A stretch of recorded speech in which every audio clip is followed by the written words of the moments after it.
picture at the start of today's video was taken this morning. Just as we were about to leave for work, Sarah said, "Look out the back window." And so I did, and the whole sky was lighting up. We live on the edge of a valley, so I grabbed my camera and went out to the edge there and took that picture, and it just made me smile. It was just absolutely beautiful. A great way to start the day. Every week I get an email from a preacher from down south, and he's always writing to encourage other preachers. That's sort of the point of the email.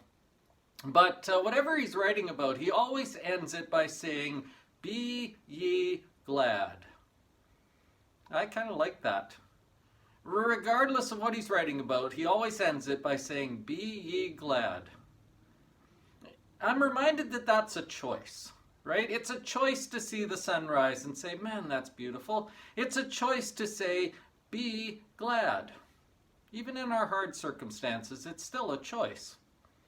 I heard someone say one time that if the entire world came together and we all put our problems in a pile, and then you were told you had to go and take out a pile of problems and take them home with you, most of us would probably go and pick up our own problems, the ones we put there ourselves, and take them back, because our problems most of the time aren't very large compared to what other people are going through.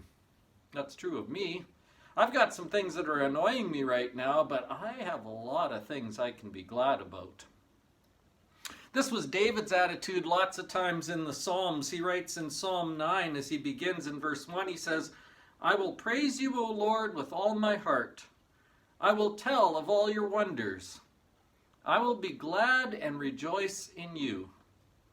What I want you to notice is that those things are all choices. I will praise you, O Lord, with all my heart. That's a choice. I will tell of all your wonders. That's a choice. You got to look for them. I will be glad and rejoice in you. That's a choice too.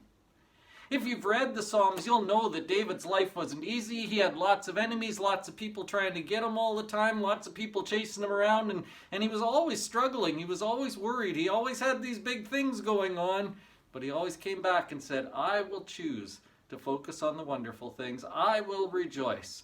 Be ye glad."